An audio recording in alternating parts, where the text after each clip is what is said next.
Hello friends, आज की इस वीडियो में हम दिल्ली सल्तनत काल के अंतर्गत सैयद वंश और लोदी वंश के बारे में पढ़ेंगे। तो पहले हम इसे कहानी की तरह समझेंगे ताकि हमें इसके बारे में बेसिक नॉलेज आ जाए। उसके बाद इससे संबंधित प्रश्न जो एग्ज़ाम में पूछे गए हैं उसके बारे में फिर हम टेस्ट लगाएंगे। तो पहले हम इसे कहानी की तरह समझेंगे, उसके बाद इससे संबंधित प्रश्न जो एग्ज़ाम में पूछे गए हैं उसका टेस्ट भी लगाएंगे। तो ज़्यादा टाइम न गवाते हुए वीडियो को स्टार्ट करते हैं। सैयद वंश। तो सैयद वंश पढ़ने से पहले इसके पीछे के बैकग्राउंड को समझते हैं। दिल्ली सल्तनत काल के अंतर्गत 1206 से 1526 ईस्वी तक के इतिहास का अध्ययन किया जाता है। इन 320 वर्षों के इतिहास में 5 वंशों ने शासन किया था। ये वंश है गुलाम वंश, खिलजी वंश, तुगलक वंश, सैयद वंश, लोदी वंश। तो गुलाम वंश, खिलजी वंश, तुगलक वंश, इन तीनों वंश के बारे में हम पढ़ चुके हैं। तो आज के इस वीडियो में हम सैयद वंश और लोदी वंश के बारे में पढ़ेंगे। तो ये जो सैयद वंश है 1414 से 1451 तक दिल्ली सल्तनत काल में अपना शासन करते हैं। तो सैयद वंश के संस्थापक थे खिज्र खां। खिज्र खां के 2 पुत्र थे, मुबारक शाह और फरीद खान। तो खिज्र खां के बाद अगला शासक बनता है मुबारक शाह, लेकिन मुबारक शाह के बाद फरीद खान के पुत्र जो है मोहम्मद शाह, मुबारक शाह के बाद अगला शासक मोहम्मद शाह बनता है। मोहम्मद शाह के बाद उसका पुत्र आलम शाह अगला शासक बनता है। तो सैयद वंश में 4 राजाओं ने शासन किया था, खिज्र खां, मुबारक शाह, मोहम्मद शाह और आलम शाह। तो इन चारों राजाओं के बारे में अब हम पढ़ेंगे। इन चारों ने अपने अपने शासनकाल में क्या क्या कार्य किए। तो फर्स्ट में पढ़ने वाले हैं हम खिज्र खां के बारे में। तो खिज्र खां जो थे वह 1414 से 1421 तक सैयद वंश में अपना शासन करते हैं। तो सैयद वंश का संस्थापक था खिज्र खां, जो तैमूर लंग का सेनापति था। तैमूर लंग भारत से लौटते समय खिज्र खां को लाहौर, मुल्तान, दीपालपुर का सूबेदार नियुक्त किया था।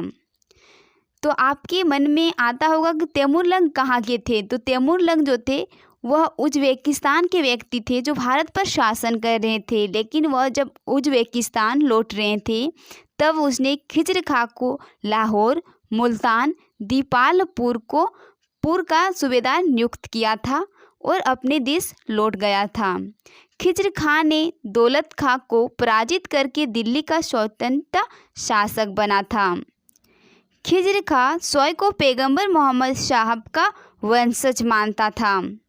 तो ये जो खिज्र खां है इसने सुल्तान की उपाधि ग्रहण नहीं किए थे और ना ही अपने नाम का सिक्का जारी किए थे।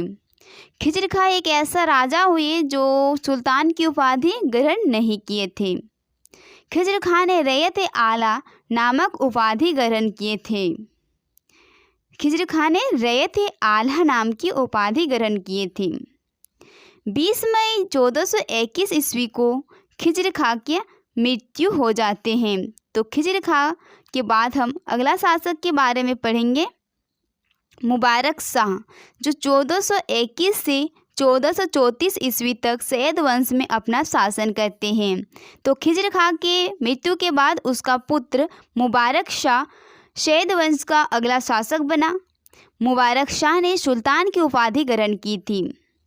मुबारक शाह के जो पिता थे खिज्र खां, उसने सुल्तान की उपाधि ग्रहण नहीं की थी, लेकिन उसके जो पुत्र थे मुबारक शाह, खिज्र खां के पुत्र मुबारक शाह, उसने सुल्तान की उपाधि ग्रहण की थी। मुबारक शाह के दरबार में एक इतिहासकार रहता था जिसका नाम था अहमद सरहिंदी। उसने मुबारक शाह के ऊपर एक पुस्तक की रचना की थी। इस पुस्तक का नाम था तारीख़-ए-मुबारक शाही। अहमद सरहिंदी ने एक पुस्तक लिखा था तारीख़-ए-मुबारक शाही। तो इस पुस्तक में मुबारक शाह के बारे में वर्णन किया गया है। तो मुबारक शाह ने मुबारकाबाद नामक नगर की भी स्थापना किया था। मुबारक शाह ने दोआब क्षेत्र में हुए विद्रोह को सफलतापूर्वक दबाया था। इसके मंत्री के द्वारा मुबारक शाह को हत्या कर दिया जाता है, मतलब मुबारक शाह के मंत्री के द्वारा ही मुबारक शाह की हत्या कर दी जाती है। तो आप मुबारक शाह के बारे में भी अच्छे से समझ गए होंगे। तो नेक्स्ट वन से मोहम्मद शाह जो 1434 से 1443 ईस्वी तक सैयद वंश में अपना शासन करते हैं। तो मुबारक शाह के बाद उसका भतीजा जो रहता है मोहम्मद शाह, वह अगला सुल्तान बनता है। मोहम्मद शाह का वास्तविक नाम था मोहम्मद बिन फरीद खान था। इसके समय में 1440 ईस्वी में महमूद शाह खिलजी ने दिल्ली पर आक्रमण किया था। 3 दिन के भीषण युद्ध के बाद दोनों में संधि हो गई और महमूद शाह खिलजी वापस मालवा चला गया था। तो 1440 ईस्वी में महमूद शाह खिलजी और महमूद शाह के बीच दिल्ली पर आक्रमण हुआ था। 3 दिन के भीषण युद्ध के भीतर भी दोनों के बीच संधि हो गया था और मोहम्मद शाह खिलजी वापस मालवा चला गया था। उसके बाद अगला वंश आता है अलाउद्दीन आलम शाह जो 1443 से 1451 ईस्वी तक सैयद वंश में अपना शासन करते हैं और यह सैयद वंश का अंतिम शासक भी रहा अलाउद्दीन आलम शाह। तो अलाउद्दीन आलम शाह का मंत्री था जिसका नाम था हमीद खान था। तो अलाउद्दीन आलम शाह के मंत्री का नाम था हमीद खान। तो हमीद खान से अलाउद्दीन आलम शाह का मतभेद होने के कारण अलाउद्दीन आलम शाह दिल्ली को छोड़कर बदायूं यूपी उत्तर प्रदेश चला जाता है और वहीं पे अलाउद्दीन आलम शाह का मृत्यु हो जाती है। उसके बाद उसके मंत्री दिल्ली का राजपाट जो होता है वह बहलोल लोदी को सौंप देता है। तो अगला वंश आता है लोदी वंश। तो अब हम लोदी वंश के बारे में समझेंगे। तो लोदी वंश जो है यह 1451 से 1526 ईस्वी तक चलता है और ये जो लोदी वंश है यह दिल्ली सल्तनत काल का अंतिम वंश है। तो लोदी वंश के संस्थापक हुए बहलोल लोदी। उसके बाद अगला शासक बनता है सिकंदर लोदी। उसके बाद सिकंदर लोदी के दो पुत्र हुए, एक जलाल खां और एक इब्राहिम लोदी। जलाल खां को जौनपुर का शासक बनाया जाता है और इब्राहिम लोदी को दिल्ली का शासक बनाया जाता है। लेकिन सिकंदर लोदी के बाद लोदी वंश में अगला शासक करते हैं इब्राहिम लोदी ने।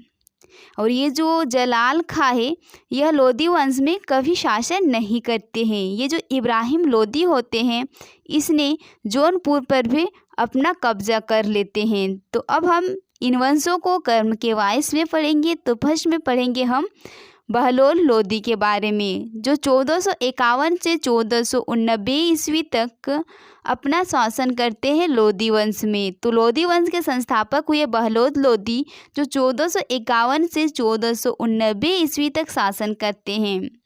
अपने राजनीतिक इच्छा शक्ति के चलते बहलोल लोदी ने अपने सीमाओं का भी समय के साथ विस्तार किया। उसने अपने सरदारों को संतुष्ट करने के लिए मकसद ए अली कहकर पुकारता था। बहलोल लोदी के 9 पुत्र थे जिसमें से तीसरा पुत्र था निज़ाम खां जो लोदी वंश का अगला शासक बना। तो बहलोल लोदी के 9 पुत्र थे जिसमें से तीसरा पुत्र था निज़ाम खां जो लोदी वंश का अगला शासक बनता है। तो आपको ये जो लोदी वंश के संस्थापक है बहलोल लोदी इसको याद रखना है क्योंकि इससे क्वेश्चन बहुत बार पूछा गया है कि लोदी वंश के संस्थापक कौन है। ठीक है। तो सिकंदर लोदी तो अगला शासक बनता है सिकंदर लोदी जो 1489 से 1517 ईस्वी तक लोदी वंश में अपना शासन करते हैं। तो निज़ाम खां दिल्ली के सिंहासन पर सिकंदर शाह यानी कि लोदी के नाम से बैठता था। तो जो हमने बहलोल लोदी पढ़े बहलोद लोदी के तीसरे पुत्र 9 पुत्र थे, उनमें से तीसरा पुत्र था निज़ाम खां। लेकिन निज़ाम खां जब सिंहासन पर बैठे थे तो वह सिकंदर लोदी के नाम से बैठे थे। 1504 ईस्वी में सिकंदर लोदी ने आगरा शहर की स्थापना की। उसके बाद सिकंदर लोदी ने आगरा शहर को अपनी राजधानी बनाया। तो यहाँ से क्वेश्चन बहुत बार एग्ज़ाम में पूछे गए हैं कि सिकंदर लोदी ने आगरा शहर की स्थापना कब किया था, या फिर आगरा शहर की स्थापना कौन से वंश ने किया था, या फिर से कौन से राजा ने किया था। यहाँ से क्वेश्चन बैक टू बैक पूछे जाते हैं एग्ज़ाम में, तो इसको आपको ध्यान में रखनी है।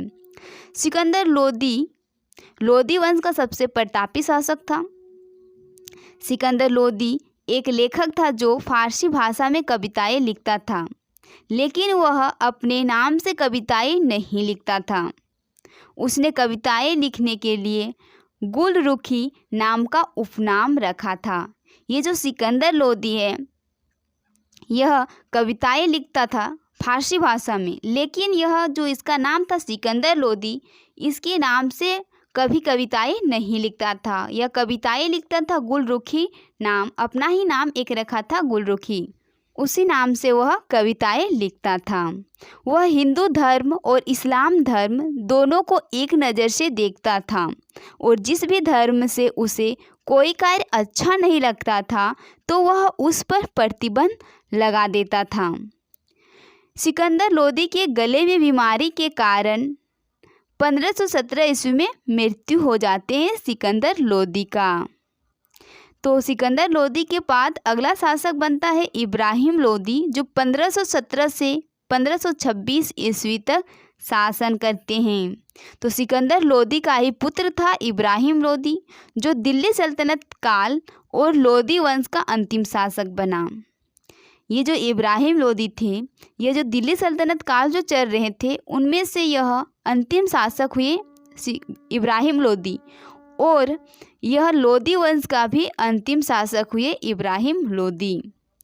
1518 ईस्वी में खतौली का एक युद्ध हुआ, जिसमें इब्राहिम लोदी और महाराणा सांगा के बीच जो खतौली का युद्ध हुआ, यह युद्ध लड़ा गया 1518 ईस्वी में। लेकिन खतौली के युद्ध में इब्राहिम लोदी हार जाता है और महाराणा सांगा विजय हो जाता है खतौली का युद्ध में।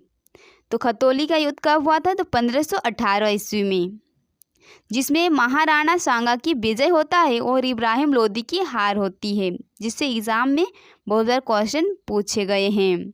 इब्राहिम लोदी के चाचा आलम खां और दौलत खां दोनों ने मिलकर बाबर को इब्राहिम लोदी से युद्ध करने के लिए निमंत्रण भेजा। तो इब्राहिम लोदी के चाचा जो थे आलम खां और दौलत खां, इन दोनों ने मिलकर बाबर को इब्राहिम लोदी से युद्ध लड़ने के लिए निमंत्रण भेजा।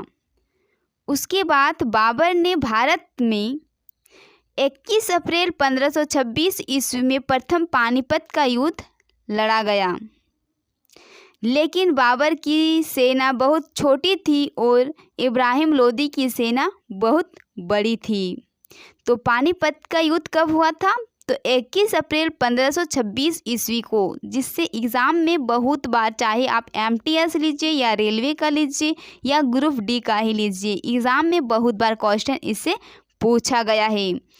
पानीपत की जो प्रथम युद्ध हो रही थी, इस युद्ध में बाबर ने युद्ध में तोपों का प्रयोग किया और भारत में पहली बार तोपों का प्रयोग हुआ।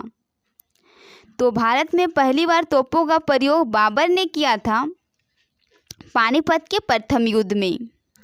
बाबर के प्रमुख 2 निशानेबाज थे, एक थे उस्ताद अली और एक थे मुस्तफ़ा, जिससे एग्ज़ाम में बैक टू बैक क्वेश्चन पूछे जाते हैं कि बाबर के 2 निशानेबाज कौन कौन से थे। तो एक थे उस्ताद अली और एक थे मुस्तफ़ा। बाबर ने तोपों के प्रयोग से छोटी सेना होने के बाद भी इब्राहिम लोदी की विशाल सी सेना को हरा दिया था। तो पानीपत की प्रथम युद्ध जो हुआ था 21 अप्रैल 1526 ईस्वी को, जिसमें बाबर और इब्राहिम लोदी के बीच हुआ था, जिसमें बाबर का जीत हुआ था और इब्राहिम लोदी की हार हुआ था। तो इब्राहिम लोदी जो है युद्ध में ही मारा गया और दिल्ली सल्तनत का आखिरी शासक होने के साथ साथ पहला ऐसा दिल्ली सल्तनत का सुल्तान भी बना जो युद्ध में ही मारा गया था। तो इब्राहिम लोदी पहला सुल्तान ऐसा था दिल्ली सल्तनत काल का जो युद्ध में मारा गया था। उसके बाद दिल्ली सल्तनत काल का अंत यानी कि समाप्ति हो जाता है। उसके बाद मुग़ल शासन शुरू हो जाता है। तो इसके बाद हम मुग़ल शासन काल को भी पढ़ेंगे। तो अब हम इससे संबंधित प्रश्न जो प्रीवियस ईयर्स में पूछे गए हैं उसके बारे में पढ़ लेते हैं। सैयद वंश का शासन काल 1414 से कब तक रहा? तो इसका राइट आंसर है ऑप्शन नंबर डी, 1414 से 1451 तक सैयद वंश का शासनकाल रहा। सैयद वंश के संस्थापक किसके द्वारा किया गया था? तो सैयद वंश की स्थापना किया गया था ऑप्शन नंबर सी, खिज्र खां के द्वारा। नेक्स्ट क्वेश्चन है, खिज्र खां ने दिल्ली का शासक बनने के बाद कौन सा उपाधि धारण किया था? तो राइट आंसर है ऑप्शन नंबर ए, रैयत आला की उपाधि धारण किए थे खिज्र खां की। तो सैयद वंश का शासन काल किस वंश के बाद शुरू हुआ था? तो राइट आंसर होगा ऑप्शन नंबर सी, तुगलक वंश के बाद सैयद वंश का शासनकाल शुरू हुआ था। 1206 से 1526 ईस्वी के बीच कितने राजवंशों ने दिल्ली सल्तनत पर अपना शासन किया था? तो इसका राइट आंसर हो जाएगा ऑप्शन नंबर बी, 5 वंशों ने दिल्ली सल्तनत काल में अपना शासन किया था। किस शासन ने किसके शासन ने दिल्ली सल्तनत पर सबसे अधिक समय तक शासन किया था? तो right answer option number A, Bahlol Lodi ने। निम्नलिखित में से कौन दिल्ली सल्तनत का अंतिम सुल्तान था? तो इसका राइट आंसर हो जाएगा option number B, Ibrahim Lodi Delhi सल्तनत का अंतिम सुल्तान हुए। निम्नलिखित में से किस युद्ध में महाराणा सांगा ने इब्राहिम लोदी को हराया था? तो राइट आंसर होगा ऑप्शन नंबर ए, खतौली का युद्ध में महाराणा सांगा ने इब्राहिम लोदी को हराया था। निम्नलिखित में से किस शासक की मृत्यु युद्ध के मैदान में हुई थी? तो इसका राइट आंसर हो जाएगा आपका option number C, Ibrahim Lodi. Ibrahim Lodi जो है इसका जो मृत्यु हुआ था युद्ध के मैदान में लड़ते हुए हो गया था। नेक्स्ट क्वेश्चन है, लोदी वंश के शासकों ने दिल्ली सल्तनत पर कब तक शासन किया था? तो राइट आंसर है ऑप्शन नंबर डी, 1451 से 1526 ईस्वी तक लोदी वंश ने दिल्ली सल्तनत काल में अपना शासन किया था। निम्नलिखित में से कौन सा राजवंश दिल्ली सल्तनत पर शासन करने वाला अंतिम राजवंश था?